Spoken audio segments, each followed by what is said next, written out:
Ay, en la cámara está la sola para este tipo de fotografías. ¿En cuál cámara? En la única cámara que anda. Sobre todo el teatro del absurdo de Ionesco, que el de Rod.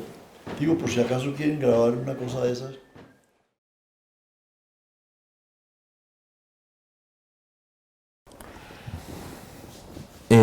Bueno, Ciro, llegamos a la tercera y última parte de esta entrevista. Ya aquí pues vamos a hablar más de su producción cinematográfica en concreto. Iremos hablando de cada película. Empecemos con su primer, pues usted dice que no alcanza a hacer un largometraje, pero pues con su primera producción, digamos lo que fue La Paga. En el 1962, como usted ya lo dijo, producida por la que fue su primera esposa, Marina Gil. Con mucha influencia de la Revolución Cubana, con mucha influencia también de lo que vino de sus tertulias en el Sangre Azul, y pues también con una base teórica muy fuerte pues de Eisenstein, ¿no? ¿Usted tuvo algún problema para hacer esta película? Como pues ya sabemos que fue un poco mal recibida por el público caraqueño. No, mal recibida, no, fría. Ok, y por último, si usted pues, ¿qué siente usted con esa película? ¿A usted le gusta esa película o qué le parece? Tendría que volverla a ver. Uf, eso hace tanto tiempo. No, nunca me arrepentiría de esa película que evidentemente la hice con el corazón y con las tripas. De manera que no, es una película muy importante en mi vida.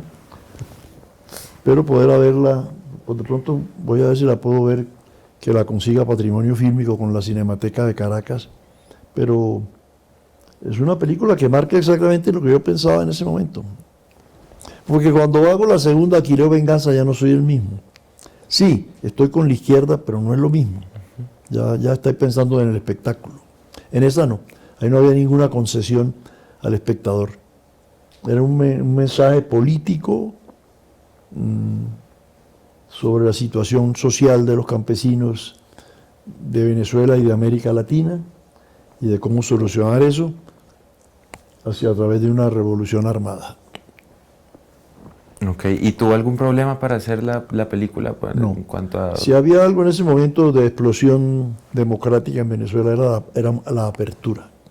Sí había. Después se fue relajando debido a la insurrección armada de las FALN, Fuerzas Armadas de Liberación Nacional, movimiento de izquierda comunista que decidió tomar las armas para liberar Venezuela y que fue muy duramente reprimida por el gobierno y en el cual yo caí en esas redadas por sospechas, porque yo no tenía actividad de tipo armado, no es mi gran afición personalmente, pero en las películas sí se invitaba a una posible alzamiento en armas para mejorar la situación del país, influenciados por la Revolución Cubana.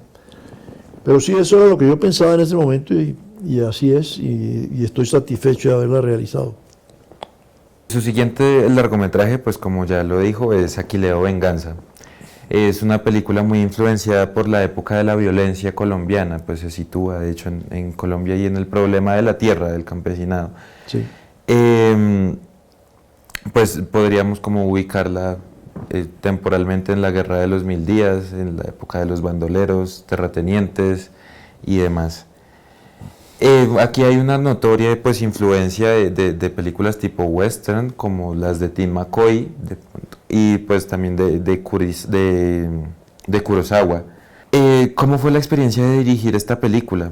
Pues siendo su primera producción en Colombia, pues que logró hacer ya en Colombia, un poco más seria que La Paga en cuanto a producciones y a cosas así.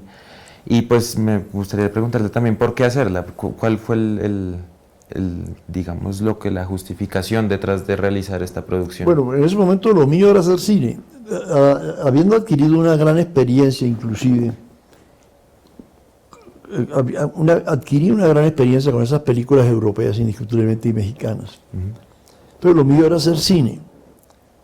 Por cierto que en ese momento, me acuerdo, desde la izquierda había un joven Mancera, a quien le ofrecieron un curso de 5 años de cine en Polonia, en la misma universidad donde estudió Polanski, Łódź, y no pudo ir y me lo ofrecieron a mí. Y yo estaba tan satisfecho con el trabajo que estaba haciendo, con las asistencias de dirección, porque en la práctica estaba aprendiendo cómo hacer cine, que rehusé tomar esa beca e irme a Polonia a estudiar 5 años y preferí seguir haciendo asistencia de dirección que me servían como dinero y como mi experiencia que se acrecentó muchísimo. En ese momento, aunque el guión de Aquileo Venganza es mío, en ese momento, aunque el tema es del tema otra vez de la explotación del campesino, esta vez no del peón, sino del pequeño campesino minifundista, tenía esa influencia, seguía esa influencia de la Revolución Cubana, sino que ya al haber hecho un western con Eduardo Mularja, aprendí mucho de las técnicas y me llamó la atención hacer un western. En el pasado, pues sí, esas cosas como haber visto el cine de Tim McCoy, pues es evidente que influye en eso. De manera que es un western a la colombiana social. Sí, evidentemente, como pasa con los 7 samuráis de Kurosawa, que se contrata a unos profesionales para defender al campesino. En este caso no sería eso, el campesino mismo se defiende, pero sí había influencia, desde luego, de las películas western, pero también radicalmente de la Revolución Cubana por el tema. Pero ya el formato, la manera de hacer la película, ya no era el de la paga. Aquí sí ya empezaban a hacerse concesiones, que la novia, que el amor, que el plomo, que la explosión. Ya influenciado por esas 8 o 9 películas que había hecho, ya empezó a metérseme en la cabeza no el puro entretenimiento, sino ya manera de atraer al público con el entretenimiento. Y Aquileo Venganza tiene eso. Tiene la gran virtud de ser un muy buen guión, pero tuvo dificultades porque el venezolano que colocó el dinero por Venezuela nos mandó a la gran figura de las telenovelas venezolanas. Y ese señor Edmundo Aray nunca se pudo acoplar a la manera de trabajar mía. Él quería los grandes espacios, las grandes vainas. Por ejemplo, hay una pelea en una gallera, y yo quería una gallera de adobe, como en los pueblos de Santander, que le sale cactus encima de las paredes, y todo es ligado a la tierra. Y él quería una gallera con no sé qué hacer, una vaina hollywoodense. Entonces el tipo se retiró de la película, fue una crisis terrible, tuve que regresar a Caracas, le molestó mucho a Manuel Socorro, el productor venezolano. Me dijo, mira, aquí está el material, edita lo que tienes hasta ahora y vamos a ver, lo edité. Me dijo, mira, bueno, vamos a recomenzar la película, pero te doy chance de una semana o 10 días para que termines. Y que me tocó a mí trabajar en 10 días, terminar y cambiar el protagonista por otro. Pero ya esas 9 películas que había hecho con europeos, indiscutiblemente me habían dado las herramientas para ser capaz de trabajar y en una semana o 10 días haber terminado la película, que finalmente la terminamos, conseguimos otro coproductor en Venezuela y finalmente la terminamos. Esa fue la primera coproducción colombo-venezolana. Yo le mostré el guión al dueño de los laboratorios Tuna Film en Caracas, guión hecho después de esas experiencias con los europeos, y a él le gustó mucho. Me dijo, sí, yo te pongo el laboratorio y te pongo la plata, pero el 50%, consigue en Colombia el otro 50%, porque yo le hablaba era de coproducciones, porque yo siempre fui de la idea de que los mercados de Venezuela o Colombia son muy pequeños para soportar el costo de una película y no hay posibilidades de recuperación. Entonces me vine a Colombia y con Abraham Salman, un intelectual judío, que en ese momento era director de Inravisión, no, sino de la sección de producción de Inravisión, me recibió y me dijo que me ayudaba y que además tuviera en cuenta que él iba a sacar una ley por la cual los comerciales extranjeros iban a quedar prohibidas en la televisión colombiana, para que hubiera trabajo para los directores de cine, que en todo el mundo hacían eso. Pareció fantástico. Pero él me consiguió un arquitecto llamado Mario Flores aquí, que puso el dinero para que pudiéramos hacer la película. Entonces me devolví En esos momentos me divorcié por problemas del distanciamiento mío con Venezuela por la vaina de la detención, que tuve un año preso, y eso fue evolucionando en ponerme problemas para los papeles de estadía. Y finalmente terminó en ruptura del primer matrimonio, donde había una niña, y me vine a hacer a Colombia Aquileo Venganza. Primero me vine a hacer las locaciones. Yo estaba enamorado de pueblos como Villa de Leyva y todo eso, me vine a conocer bastante. Esa primera venida a Colombia fue muy importante en mi vida, casi definitiva, porque cuando yo llegué, hice contacto con el maestro Angulo, director de fotografía muy famoso, cuyos hijos están ahora en el cine. Y un sábado me dijo que saliéramos a una discoteca, que sí, entonces que íbamos a salir con una pareja. Después ya me dijo que no podía, pero que me mandaba un italiano llamado Ascanio. Total que salimos a una discoteca, La Bomba, famosa, y la pareja que fue eran Joyce Ventura y Bella Ventura, la que fue esposa de Mario Mitrotti.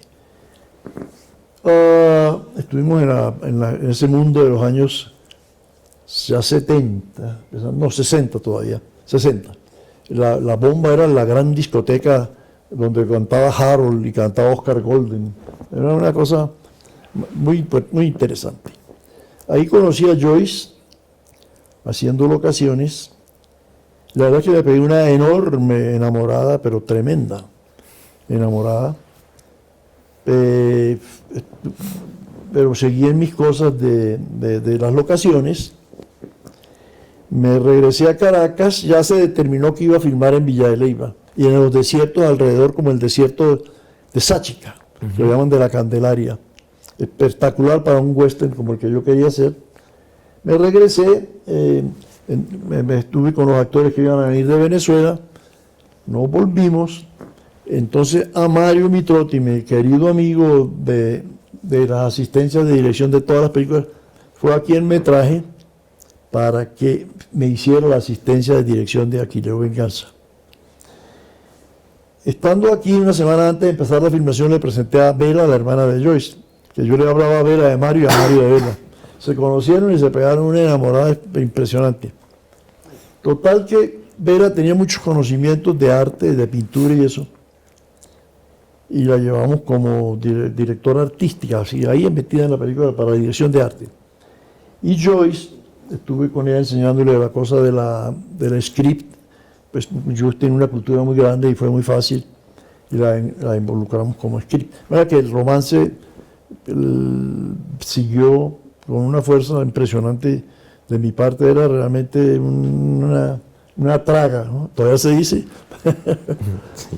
Que feliz fue la filmación de Aquileo Venganza, a pesar de ese problema de la ruptura con el venezolano, pero fue feliz porque estábamos muy felices con Joyce y Bella, y son momentos que no se repiten en la vida. Y bueno, les revuelvo atrás y les digo que sí, pude terminar la película, la edité, trasnochamos y de todo para que pudiera llegar al Festival de Cine de Cartagena del año 68. Llegamos al Festival de Cine de Cartagena, la aceptó enseguida. Bastante éxito en Cartagena, bastante éxito. A Carlos Muñoz le dieron el premio del mejor actor. La película tuvo realmente éxito, porque tenía bastantes concesiones al entretenimiento también.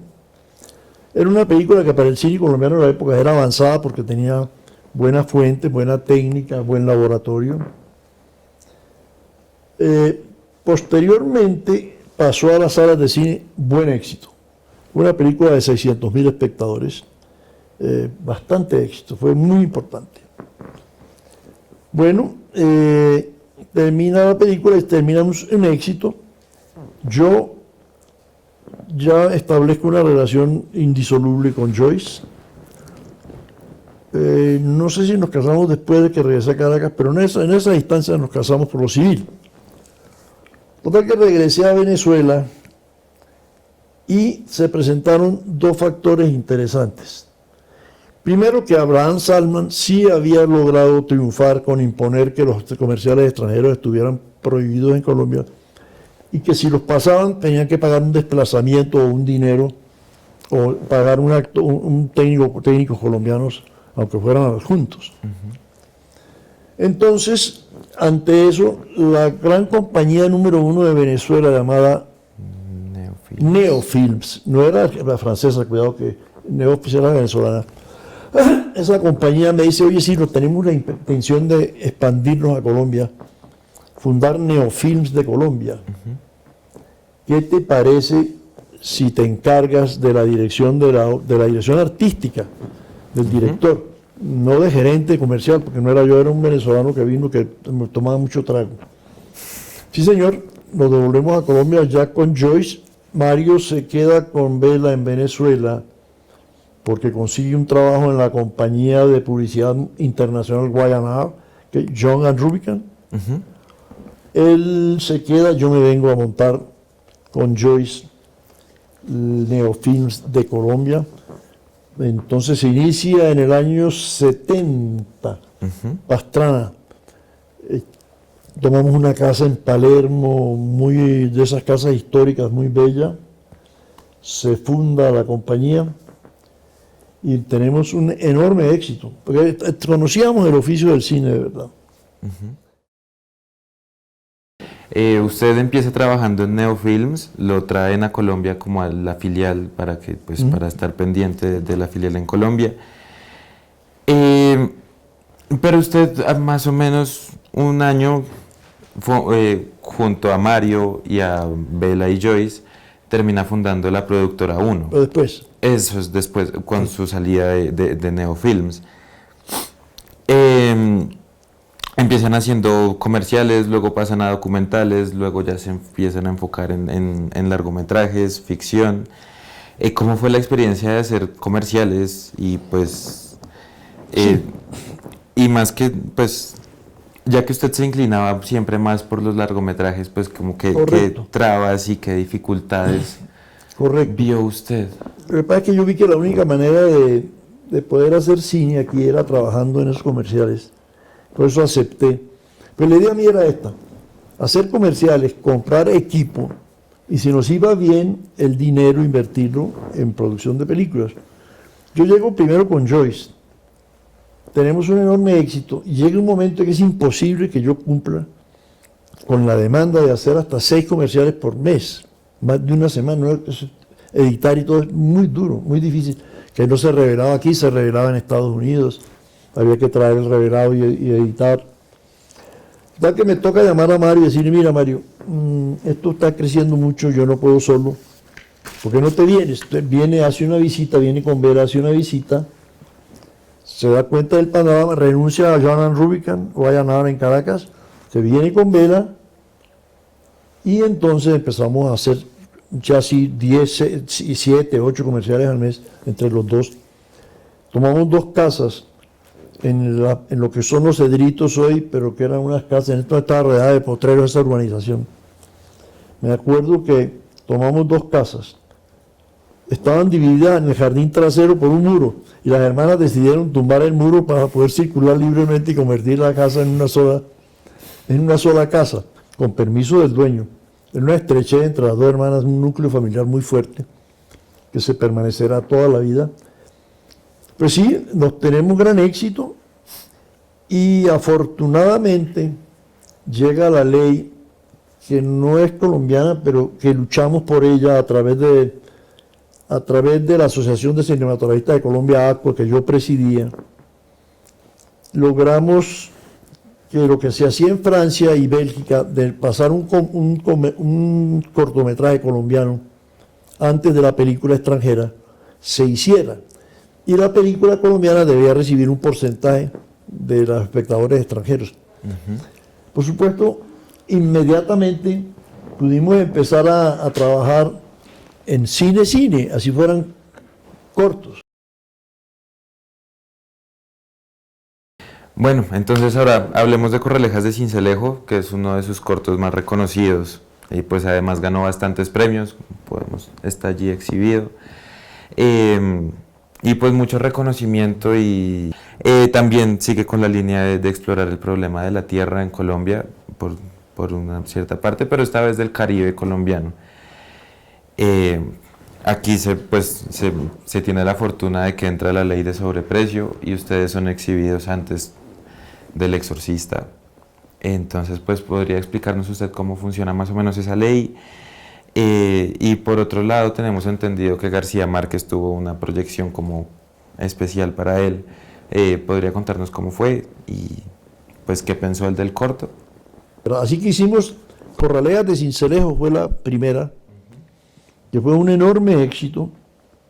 Película que se basó en muchos artículos escritos por periodistas, sobre todo por Germán, no me acuerdo el nombre ahora de él, sobre las corraleas. Me llamó mucho la atención el espectáculo tan sangriento y que mostraba muy bien, hacía una radiografía de los terratenientes de la costa y de la explotación de los trabajadores, de los peones. Gustavo Castro Caicedo escribió unos artículos en El Tiempo extraordinarios y yo me basé en eso, hice el guión y nos fuimos con Mario y Joyce Vela a hacer la película.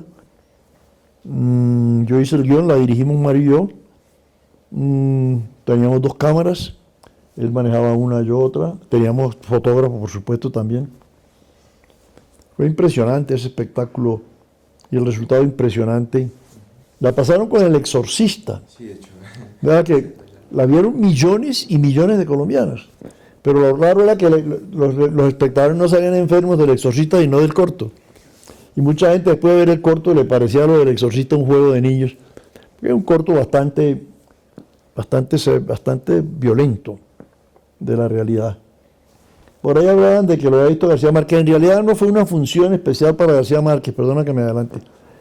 Resulta que un cineasta colombiano venido de Rusia, que llamábamos el ruso Luis Alfredo Sánchez, hizo una película sobre la niña de Piendamó, que había visto a la Virgen, como una especie de Virgen de Fátima de los pastores. Y se armó un escándalo en el país que la niña era una niña divina, que, pues, en fin, que era un fenómeno divino que había visto a la Virgen.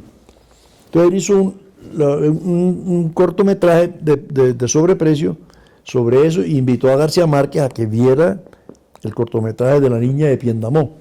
Él me invitó a mí a la exhibición. Entonces yo le dije, oye, ¿y no podía yo exhibir Corralejas? Me dijo, claro, vente y la exhibes después de la mía. En efecto, así fue. García Márquez vio la película de Piendamó y después vio Corralejas de Sincelejo. Como costeño raizal que es, radical, le cayó mal esa película. No me dijo nada, pues yo me di cuenta. No le gustó. Sí, porque el costeño queda, pues, se pinta como un espacio un poco primitivo, ¿no? Y aunque él es de izquierda, pero él es costeño antes que todo. No le sonó la cosa. Pero pues después hicimos amistad a través del cine, aunque no grande, no una gran amistad, por supuesto, pero con respecto al cine sí, una buena amistad, sí.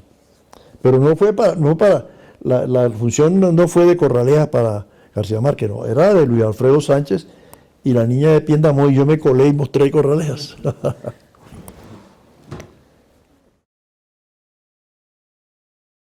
Bueno, Ciro, ahora vamos con Gamín, que según tenemos entendido es una de sus producciones favoritas y tal vez es uno de sus trabajos más reconocidos. La película pues empieza como un corto que muestra las pericias de los niños, de los infantes que crecen en condición de indigencia en la ciudad. Luego pues el corto fue presentado en el exterior y usted logra conseguir la financiación para convertir el corto en un largometraje. ¿Qué cree usted que hizo especial a ese corto que hizo posible lo que terminó siendo Gamín? ¿Y cuál fue la recepción del público aquí y afuera? Sí, mira, una vez cuando yo regresé a Colombia, después de estar 10 años afuera, una vez me fui a ver en el Teatro Lux un doble de cine. Tenía interés en ver una película, no me acuerdo, pero tenía interés en verla. Y mientras salía la función anterior, yo estaba ahí, era de noche. Y estaba yo ahí cuando veo que la tapa de una alcantarilla empieza a subir. sale y va surgiendo, pues no era un trabajador, ¿no?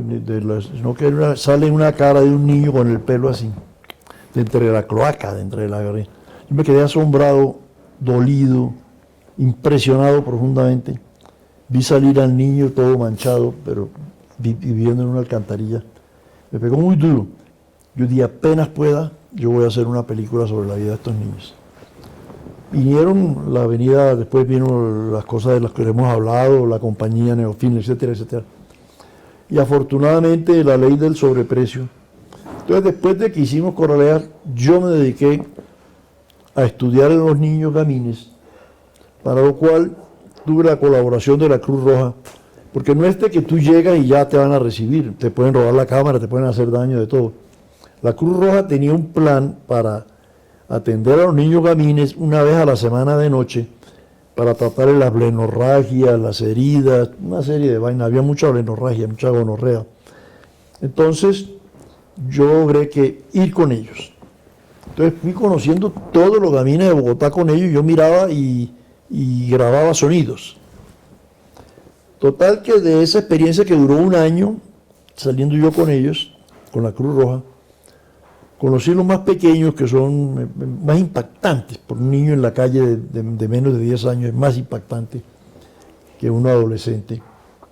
Así que conocí a Pinocho. Me dediqué a estudiar su vida, fue un trabajo largo. Y apenas pude, dije, voy a empezar con los niños y va a ser un corto. En efecto, ya me conocían, entonces decidimos hacer un corto, el capítulo 1 que se llamaría Pinocho, sobre un niño y otros niños que andaban en la calle, y empezamos a filmar Pinocho. Las imágenes impactantes, desde el punto de vista del cine, aquí había un banquete de las imágenes, del contenido emocional, dramático. Armé el corto. Primero lo mandé a las salas como sobreprecio. Enorme éxito. Segundo, invitación a festivales, lo mandé a festivales. Y fui invitado a muchísimos festivales. Entonces yo me fui a varios festivales y uno de ellos fue el Festival del Cine Iberoamericano de Huelva, en España. Allá la película ganó un premio, el corto.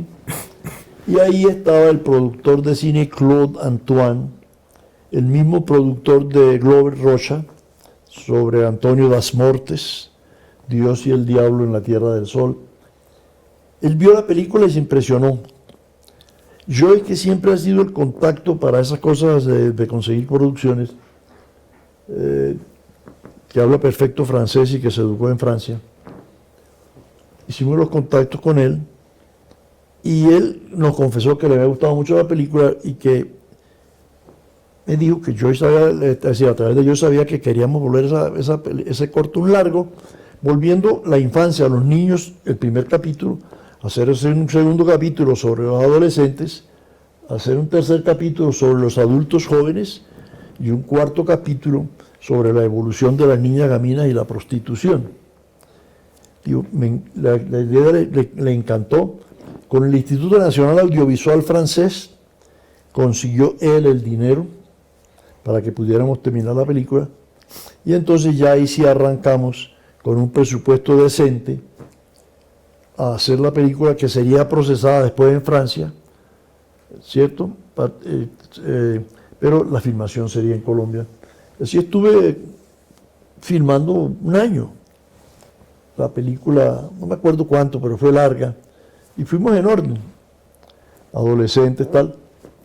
Cuando terminamos el año, dedicamos entonces a la edición en París. La película se fue a Francia. Nos tocó viajar a París a hacer la edición. Me fui con Joyce y los hijos, ya teníamos niños. Estuvimos allá un año trabajando en el sonido, todo. Terminamos la película. Claude Antoine, cuando ya estaba la película mostrable en Moviola, no en salas,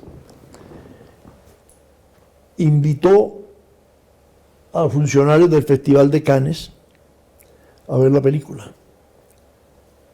La vieron, ellos dos se quedaron hablando, y Claude me dijo, la va a tomar Cannes, tenemos que apurarnos porque Cannes la va a tomar.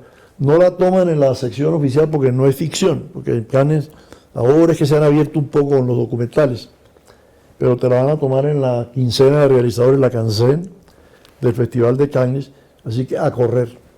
Luego pegar una carrerona impresionante. Llegamos a tiempo a la quincena en Cannes en el año 68. Luego miro la fecha, no me acuerdo. Claro que la película es recibida en Cannes, fue un enorme éxito, gran éxito, gran éxito. A raíz de eso nos invitan a muchos países a mostrar la película. Nos toca ir a Argelia a verla en la Cinemateca, la compra Argelia, la compra Francia, claro, tenía derecho, la compra la BBC de Inglaterra, la compra Alemania, muchos la compraron, en todo el mundo la compraron. Y entonces empezamos nosotros a tener que viajar a varios países. Pero aquí lo relevante es que a raíz de ese éxito, pues hubo ofertas, hubo varias ofertas de seguir haciendo películas, pero esta vez como un contraste, la televisión de Alemania Oriental dice que quiere hacer un mediometraje comparando los niños de una revolución socialista y los niños de un país subdesarrollado. Un poquito ahí de propaganda política de ellos, pero bueno, yo acepté y así pues vino una película llamada Niños de dos mundos, en las cuales tuvimos que ir a Alemania 4 meses para el rodaje y luego editar la película. Joy siempre estuvo allá conmigo, claro, esta vez nos llevamos los niños que siempre arrastrábamos con ellos. Así llegó la segunda película de mi producción, que como les digo tuvo bastante éxito. Eso, me acuerdo que dentro de esas ofertas tuve algo muy interesante. En París hay un bar llamado La Coupole, que era en Saint-Germain, que era donde se reunían los intelectuales existencialistas de varias décadas atrás. Tenía mucha fama. El día que estrenaban la película en televisión, porque la película Gamín fue exhibida primero en cine, exhibió en una cadena de cine llamada UGC y Je sais en francés, y le fue bien, pero hubo una sala de arte llamada Bonaparte, en el barrio latino más o menos, no me acuerdo bien, donde la película estuvo 6 meses. Me acuerdo que fue después de la película de Olmi, Hernán Olmi, les habló los suecos, me acuerdo el nombre en español, les habló El árbol de los suecos, película muy bella, después de que fue un gran éxito, después eso vino Gamín. Tuvo mucho éxito. En fin, la película entonces llega al plan para pasarla en 2 partes, en 2 horas en la televisión francesa, al fin y al cabo eran los dueños de los derechos.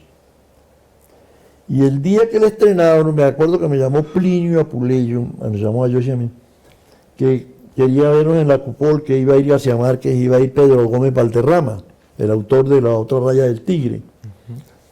Nos reunimos en La Coupole, me acuerdo que yo llevaba aquí el periódico L'Humanité, La Humanidad de París, que es el del Partido Comunista Francés, y me ve García Márquez con eso y me decía, ¿qué haces con eso? Digo, no, mira, perdón, pero es que lo vi porque estoy en primera página. Eso está por la lista todo. Era el día que estrenaba la película en televisión.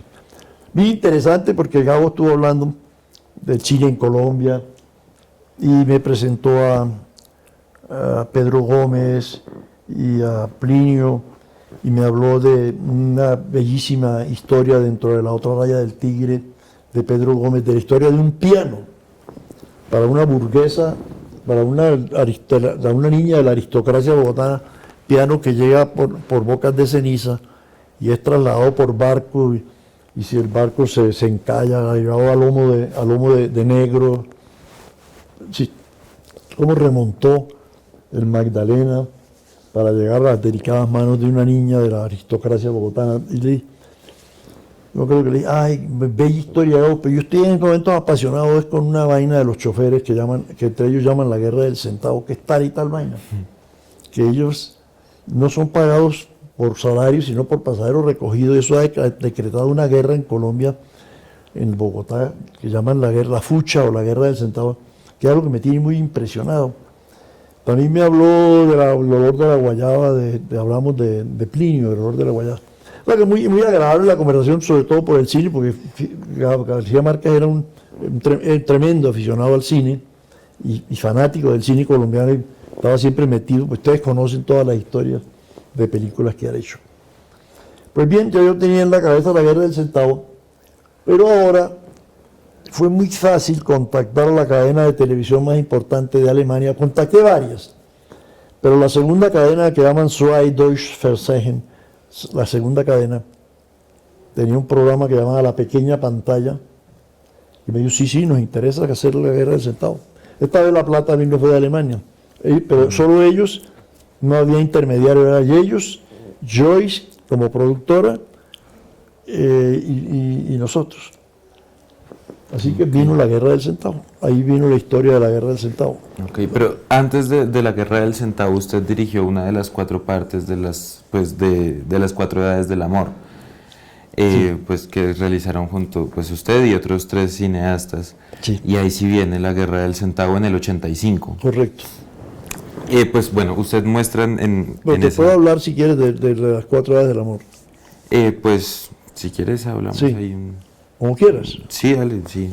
Mira, como yo estaba la ley de sobrepeso y le estaba yendo muy bien a los cortos, resolvimos que por qué no hacíamos 4 cortos con un tema central y lo acoplábamos en un largo. Era la actitud del hombre, del varón ante el amor en la infancia, la adolescencia, la adultez y la vejez.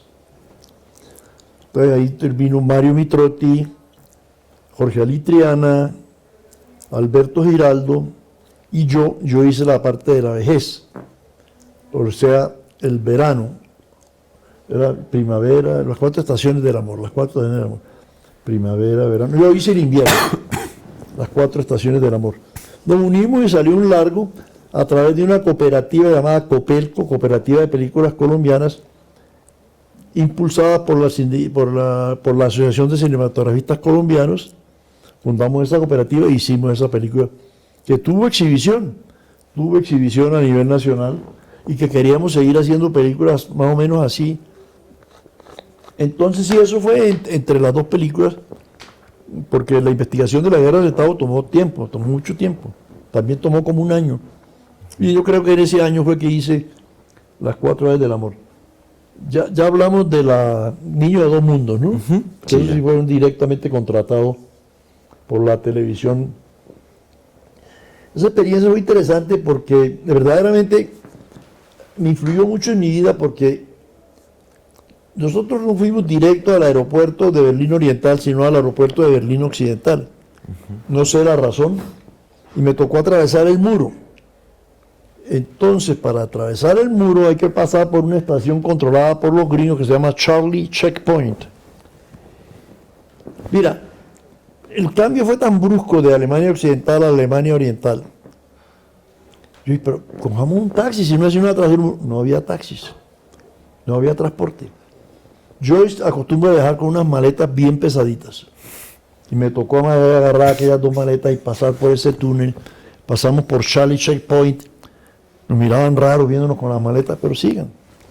Y yo camine y camine para llegar al lado oriental. Me acuerdo que tal la furia con ese calor que estaba haciendo, era verano, y yo con esa maleta cogía patadas una de las maletas. Bueno, y yo también estaba irritada. Bueno, llegamos a Alemania Oriental. La verdad es que el contraste con Alemania Occidental era demasiado fuerte. Demasiado fuerte. Teníamos un hambre feroz cuando llegamos allá, porque me demoré un montón nadando la vaina. Y nos fuimos a un restaurante, una cadena que era para los trabajadores, ¿no?, de Alemania. Se llama Mi Tropa la cadena. Nada de conseguir un taxi, nada de nada. Porque llegamos con las maletas a la Mi Tropa, y me pareció realmente que el restaurante no era lo que yo pensaba que iba a haber en un país socialista. Pues la comida era muy descuidada, la calidad era mala, abundante pero mala. Y empecé a sufrir, la realidad me empezó a hacer sentir una decepción de que lo que yo quería, esa utopía, no era lo que estaba pasando ahí. Y hablando de García Márquez, fue uno de los que le pasó ese tipo de cosas, a muchos les pasó, el cambio real, la realidad. En fin, al fin conseguimos un taxi, nos instalaron muy bien, eso sí, en un apartamento de Unter den Linden, que es como los campos elíseos de Berlín, el Liceo de Berlín, muy bien atendidos, con todo a nuestro favor. Empezamos la película muy bien. Los niños, eso sí, ¿para qué? Los niños estaban educados de una manera espectacularmente maravillosa.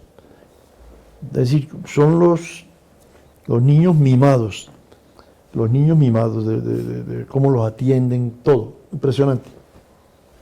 Así que estuve 4 meses en eso, pero tuve experiencia, por ejemplo, la que editaba, se quejaba de algo que a mí me ha impresionado mucho, era que ese muro no dejaba ver la gente de Berlín Occidental y la gente de Berlín Oriental, no se podían encontrar. Entonces había domingos en que estábamos descansando y yo me ponía a ver gente llorando con unos pañuelos mirando hacia el otro lado. Y me pareció terrible, me pareció que era degradante, que empecé a sentir golpes, me empecé a sentir que sí era una dictadura y que había una represión muy fuerte, que el mundo no era con lo que uno creía, la utopía, pues. La editora se quejaba, decía, mira, nosotros vivimos bien, pero ¿por qué no puedo yo ir a ver la ópera de París, que me encanta la ópera? Yo voy a regresar, yo no me voy a escapar, no puedo, entonces es asfixiante, esto es asfixiante, esto no puede ser, esto tiene que explotar un día, y en efecto explotó, porque no tenía nada que ver con la realidad. Eso fue una película en que me empezó a alejar del comunismo indiscutiblemente. No era... Después eso se complementará con la ida seguida a los festivales de La Habana, lo veremos después. Todos los años iba al Festival de La Habana, pero la realidad de La Habana no era lo que uno esperaba. Siempre me empecé a pensar en la frase que de niño no entendía, y es que el camino del infierno está empedrado de buenas intenciones. Es decir, no basta con buenas intenciones.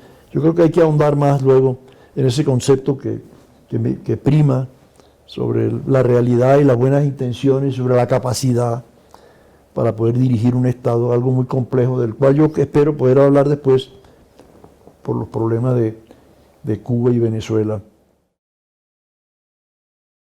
Luego de Niños de Dos Mundos viene Las Cuatro Edades del Amor, de la que ya hablamos, y después llega La Guerra del Centavo, en el año 85. Se muestra una Bogotá pues supremamente caótica, muy distinta a la Bogotá que usted vio a su llegada en los 50s, pues con los trolebuses un poco pues ya siendo retirados y siendo reemplazados por las empresas de buses, sufriendo como ese choque entre esos dos sistemas, el antiguo y el nuevo, que quería como apropiarse de toda esa cosa. Y además de pues de mostrar la crisis tan caótica del transporte, también se encarga mucho de mostrar cierta mano negra de partidos políticos y de tendencias.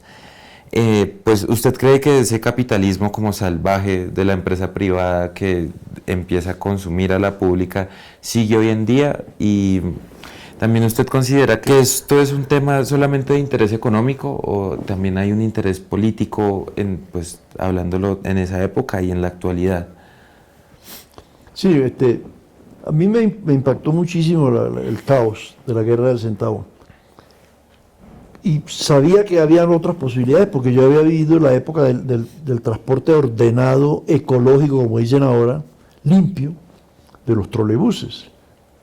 Impresionante, no ruido, no contaminación, fantástico. Pero ya empezaba en barrios nuevos como el Samper Mendoza, ahí cerca de la universidad, a ser prestados servicios ya no por las principales arterias de Bogotá con trolebuses, sino ese crecimiento enorme de Bogotá, la tercera ciudad del mundo más rápida en crecer en esos momentos, después del lago Níger y Karachi, Pakistán. Y ya empezaba en esos barrios donde no había redes de trolebuses a prestar el servicio la empresa privada. Sobre todo Sidauto, era muy famoso de Lozano, pero la característica era que se les pagaba por pasajeros recogidos. Mira, que paraban donde fuera, se daban duro unos contra otros, era luchando por la Guerra del Centavo. Entonces, yo me acuerdo que yo veía muchos de esos choferes como una especie de monstruos, porque no era culpa de ellos, pero así era. Qué caos, qué horror. Yo tenía que hacer una película sobre esa vaina, Y la hice. Y profundicé, estuve un año en eso, leí todas las teorías, tanto capitalistas como comunistas. Y sí, señor, tiene un trasfondo político enorme, porque, como se ve en la película, en los momentos de las elecciones, movilizar manifestantes de un lugar a otro y tener siempre grandes masas donde quiera que fuera, había que contar con los grandes transportadores, no ya pagándoles, porque a lo mejor no había dinero suficiente, y no, que ellos colaboraran con la manifestación, con el transporte masivo de manifestantes, y luego se les daba concesiones especiales a la empresa privada, que terminó afectando y hundiendo la empresa municipal de transportes. De manera que el capital privado se volvió dominante totalmente en Bogotá y con un enorme poder político, porque a quien apoyaban ellos, ese candidato tenía grandes posibilidades de triunfar por lo llevaba donde fuera la gente. Pero, claro, eso estaba dominado por el Partido Liberal y el Partido Conservador, y en el caso que a mí concierne, me tocaron fueron las grandes movilizaciones para López Miquelsen. Movilizaciones, además de que Lozano era liberal. Miren ustedes cómo era el poder que llegó al Consejo de Bogotá. Lozano era concejal de Bogotá y era el hombre fuerte del transporte público en manos privadas, que algunos defendían, incluso un gran economista como Urrutia dijo, es desordenado pero efectivo. Cosas así, tratando de justificar. A mí en ese momento me parecía horroroso decir algo así. Así, como es efectivo, entonces vamos con eso para adelante. No, a mí me parecía que la calidad de vida de los bogotanos estaba tremendamente alterada por ese sistema de transporte de un capitalismo verdaderamente salvaje, verdaderamente primitivo, que no podía seguir. Cumplí con denunciar, produjo gran impacto. Esta sí fue invitada por Belisario Betancur en su momento a ver la película, en Palacio, hasta se quedó dormido un rato, me acuerdo. Pero yo creo que Belisario tenía que ver si el problema que él le achacaban a él, no sé si justamente o no, de los buses Pegaso de España, con relación al transporte público, era un tema que se estaba tocando ahí. Estoy seguro de que por eso quería verlo.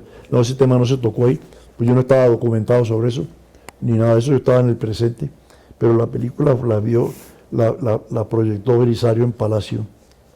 La película esa sí tuvo problemas para salir en las salas de cine. Un poquito difícil.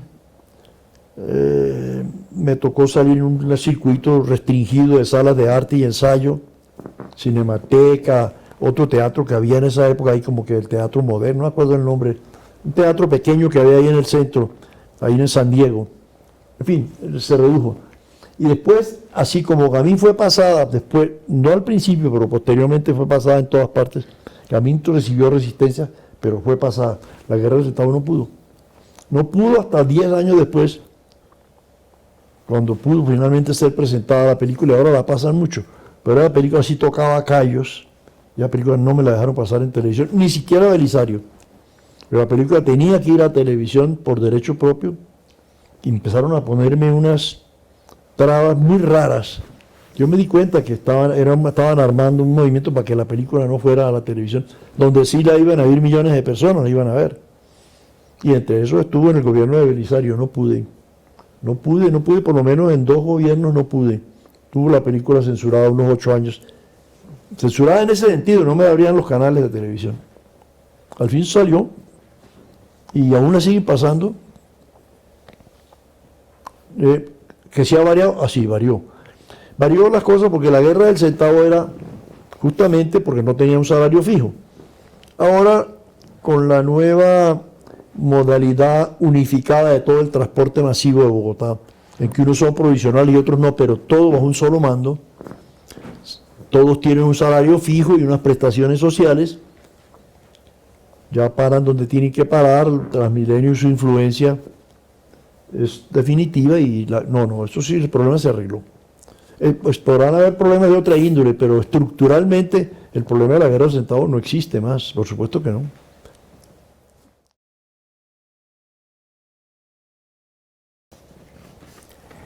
Bueno, usted acaba con la Guerra del Centavo y llega Nieve Tropical en el 89.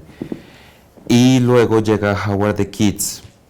La primera pues es una producción hollywoodense, usted pues logra llegar a trabajar con Hollywood, distribuida por Paramount, trabajando con actores como David Carradine, Madeleine Stone, Nick Corri, y la segunda fue hecha de la mano de UNICEF, de nuevo trabajando pues con niños. ¿Usted qué experiencias le quedaron de trabajar en Hollywood y con Carradine? Sí, bueno, mira, yo escribí un guión llamado Nieve Tropical y conocía a un productor americano que es una agencia para actores, Ronald Leaf, casado con la hija de Jack Warner, es decir, el jefe de la Warner Brothers, y había tenido una hija con ese primer matrimonio con la hija de Jack Warner, que venía siendo nieta de Jack Warner. Entonces tenía buena influencia, pero él estaba casado ya en segundas nupcias con una mexicana o chicana, el nombre que se le da a los hispanos de California. Yo le mandé el guión y él quedó verdaderamente encantado. Él vio Gamín y le gustó la película. Y él empezó a armar la película, me dijo que sí, que la hiciéramos. Pero entonces vienen las imposiciones de Hollywood, que David Carradine. Bueno, yo tuve que ir a hacer casting. Madeleine Stowe me recibieron en California, claro, lógicamente, en el Hotel Beverly Hills. Tuve todas las ventajas y empezó el rodaje. Bien, tuvimos facilidades, no tantas, una película de $1 millón, más o menos, no tantas, pero bien, bien. El problema fue después porque ahí fue cuando conocí lo que es Hollywood. El guión, considerado un buen guión, era una retrospectiva o lo que llamamos en el cine flashback, en que consiste en alguien que empieza un relato del pasado y al final vuelve hacia el presente. Eso era lo que construía una especie de aro, un círculo en la película. Total que, a pesar de que habíamos hablado de que el guión no se debía tocar, cuando llegó el momento de la primera edición, me dijo que en Hollywood el flashback no servía. Esa es la vaina de Hollywood. Pero ¿cómo así? No, aquí eso no da resultado en los asesores comerciales, porque allá todo es money.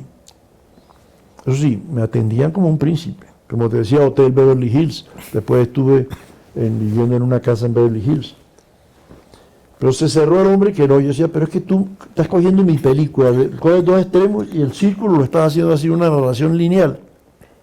Ya yo he hablado con tal. No pudimos llegar a un acuerdo y hubo ruptura. Inclusive, la final de la edición no pude porque él me prohibió la entrada a los estudios de la Fox. La película estaba grabando en los estudios de la Fox, la edición. No me dejó entrar. Tratamos de llegar a un acuerdo en dólares para que me comprara el guión, pero no se llegó a un acuerdo finalmente. Cualquier hombre me sacó. Yo estaba muy ilusionado, pues siempre esa cosa de la gran producción que uno puede. Y después de ver me pasé a la playa, a la Marina del Rey, también de una vaina de mucho lujo, pero ya en el mar, en Santa Mónica. Y ahí me agarró la crisis en que no me dejó entrar más a la película. Eso es como si hubieran sacado un hijo de las entrañas de uno en ese momento, porque ellos no creen. La cosa fue tan complicada que yo lo demandé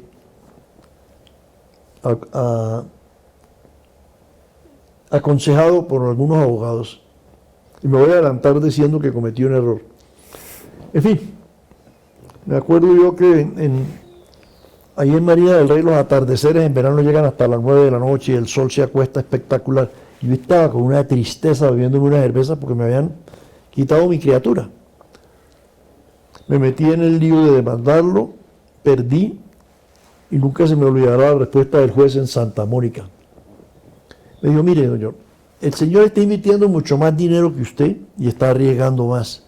Entonces, él tiene la razón, no usted. Esa fue la respuesta del tipo. Pero lo que pasa es que a mí me aconsejaron mal por esto. En Europa, si tú eres el autor del guión y te lo respetan, tú vas y ganas la batalla, porque existe la protección de los derechos de autor. Estados Unidos jamás ha querido firmar eso, hoy no lo ha firmado todavía. Entonces la visión europea que me brindaron, que yo tenía y que me brindaron algunos, de que él iba a tener que aceptar el círculo y no la línea, fue equivocada en Hollywood, California, donde el que manda es el productor, donde el que tiene el final cut o corte final es el productor y no el director. Salvo contadísimas excepciones, como Steven Spielberg, tiene el final cut, 2 o 3 o 4 directores, nadie más la tiene. Lo tenía Kubrick, el de Shining, el de, bueno, las grandes películas, La Naranja Mecánica, pero muy pocos tienen. Yo aquí iba a tener yo un latino derecho al corte. Aunque la película más conocida mía, porque tuvo distribución mundial por la Paramount, fue esa, pero más que todo en las salas, en televisión. Las salas de cine la película no fue bien sacada como se debía, se estuvo mal orientada. No le podía ir bien en festivales porque la estructura había sido lesionada. Entonces, la experiencia de Hollywood, que podría haberme abierto una vía y haber seguido haciendo películas a lo mejor como los mexicanos están haciendo ahora, se vio truncada, pues yo tampoco quise ceder. No sé si tuve razón o no, pero no quise ceder. Y eso me hizo ver que no podía ser el mercado americano, que teníamos que crear algo, que no podía ser Colombia sola ni Venezuela sola, que teníamos que formar un grupo. Entonces viene el G3, una creación por la cual yo trabajé mucho tiempo.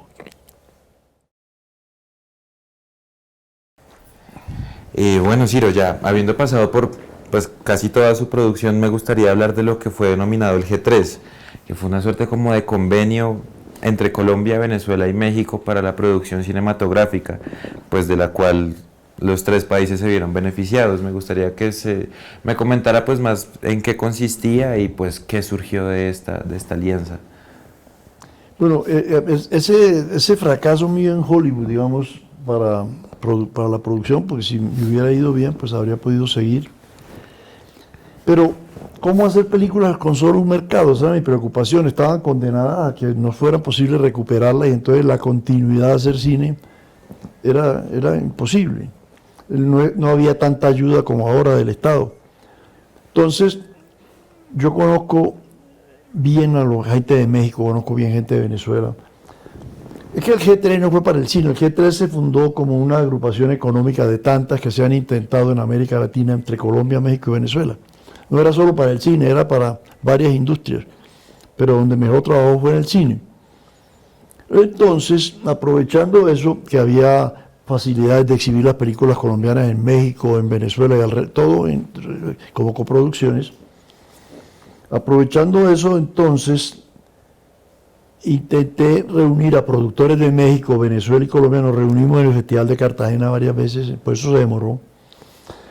Y determinamos empezar a producir.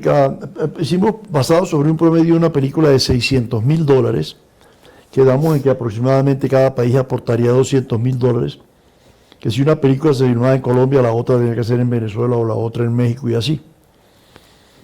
De manera que por lo menos algo era algo, y también la ayuda de Ibermedia. Así que comenzamos a hacer películas entre los 3 países, tratando de que un mercado 4 veces más grande, porque México tiene 100 millones, más de 100 millones de habitantes, y más Venezuela, pues pudiéramos recuperar las películas y tener continuidad en el cine. Por supuesto, tener esa continuidad en el cine significa hacer muchas concesiones también al espectador para que sea comercial la película. Pero bueno, si queríamos hacer cine y no había la ayuda del Estado necesaria para ser independiente, como ya hoy sí hay, un poco más, pues intentamos con el G3. Entonces, con lo que respecta al cine, a mí me tocó La nave de los sueños, un guión mío basado sobre historias de polizones que se van en los barcos de carga metidos en las bodegas, siempre con el sueño americano. Así que yo hice La nave de los sueños, un guión mío, que se filmó parte en Colombia, parte en Venezuela y parte en Estados Unidos. La parte del mar se filmó cerca de Venezuela, con un barco de la flota mercante gran colombiana. La parte más costosa, la final, se filmó frente a los rascacielos de Manhattan. Pero digo, había dinero de los tres países. En el caso del México, además, el Instituto Mexicano de Cine, IMCINE, ayudó con dinero. La película, la postproducción se hizo en México, revelado, edición, sonorización, se filmó en Colombia. Y fue la primera de una serie de películas que intentamos hacer, de las cuales vino después Bésame Mucho, la venezolana, con Amparo Grisales. Y después volvió La Guerra del Centavo. Volvió la toma de la embajada, y por Venezuela volvió una película de Julio Sosa. ¿Cómo era que se llamaba esa bendita película? No me acuerdo ahora. Pero hicimos 6 películas. 6 películas. Pero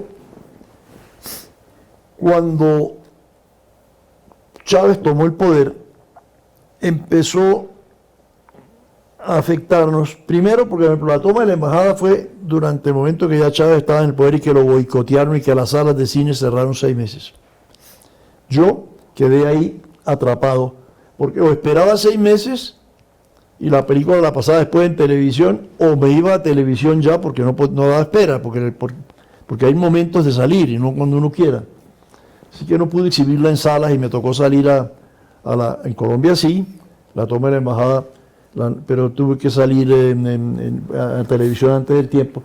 Y luego vino que el apoyo de Venezuela para las películas quedaría condicionado al guión. Tenía que ser un guión muy distinto. Nosotros teníamos libertad claro, se consultaba, pero había libertad de temas, y ahí el tema tenía que ser el tema del socialismo de la Venezuela, el socialismo del siglo XXI. Ya no era la producción o la calidad del guión, sino... Entonces, y las salas de cine cerraron un año, estuvo un colapso total eso. Era que si era un trípode, una de las patas del trípode falló y el G3 se vino al piso. Intenté ver si podíamos con España, pero no fue fácil, además de que España pues tenía mucho más poder, entonces no era tan sencillo armar la cosa como en 3 países más o menos con un mismo desarrollo en la industria cinematográfica. A esa etapa de G3 pues corresponde La Nave de los Sueños y La Toma de la Embajada. Y precisamente de esas 2 películas quería hablarle, ya son sus últimos 2 largometrajes de toda su producción. Pues La Nave de los Sueños, como tú lo dices, 6 polizones que van en la bodega de Estados Unidos, y La Toma de la Embajada, que es ficción pero apoyada en hechos reales, en notas de prensa y demás. ¿Cómo fue el proceso de producción, pues además de lo que ya contaste del G3 y de la venida de dineros de ambas partes? Y más que todo me interesa saber cómo fue su recepción, y más en específico de la última, de La Toma de la Embajada, que sé que tuvo una reacción bastante fuerte, hasta con excombatientes del M-19. Entonces me gustaría saber eso. La verdad es que yo me basé mucho en las obras escritas, no solamente por los del M-19, sino también por el embajador norteamericano. Yo miré las 2 partes, las 2 caras de la moneda.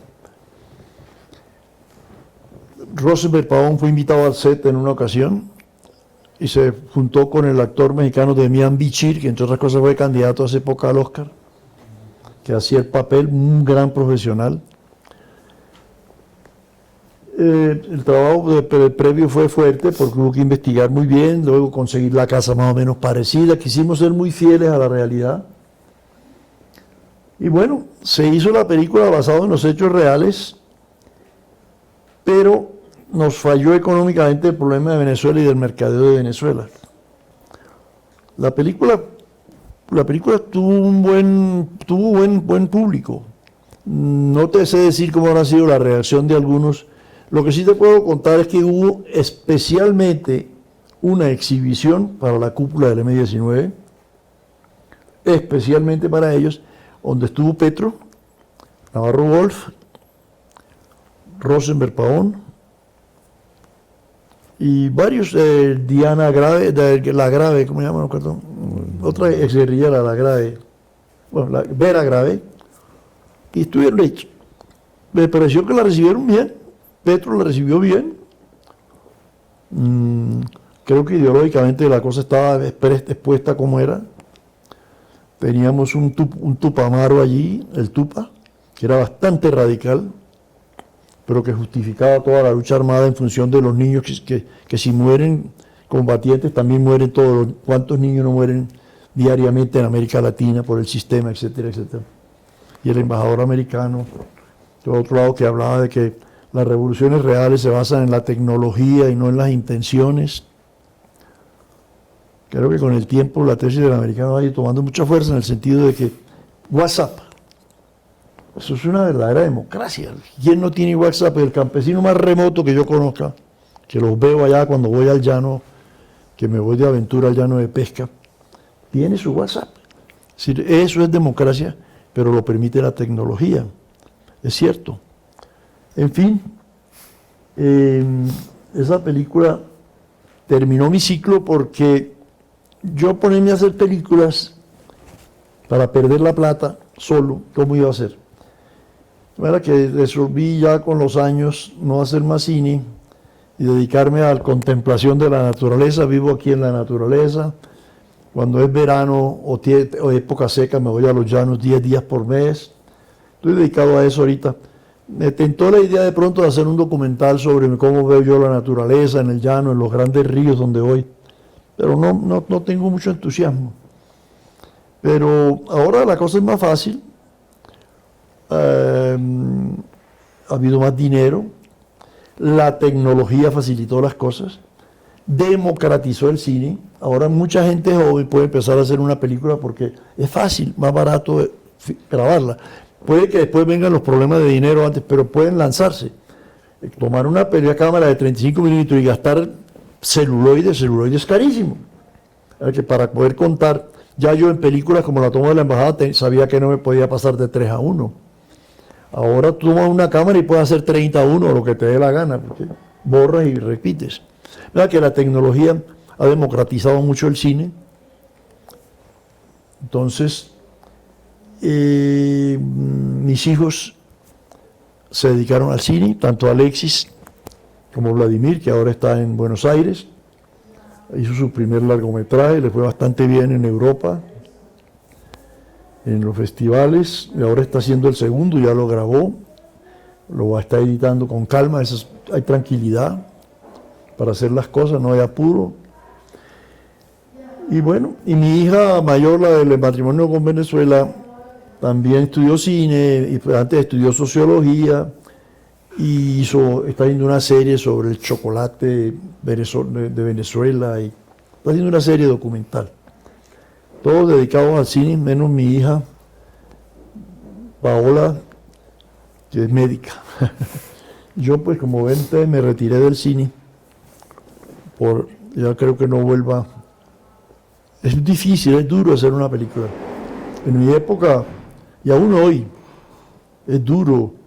Es que tú como director en películas de $600,000, que no son gran cosa para Estados Unidos, si te pasas un día o una semana es un lío, porque te desbordas el presupuesto y entonces el responsable eres tú. Por ejemplo, cuando yo filmé Nieve Tropical, hay que firmar un contrato con una aseguradora, a no ser en películas sin seguros, y en esa aseguradora yo me comprometo a efectuar en el tiempo que se dice, en el tiempo estipulado, hay que terminar la película.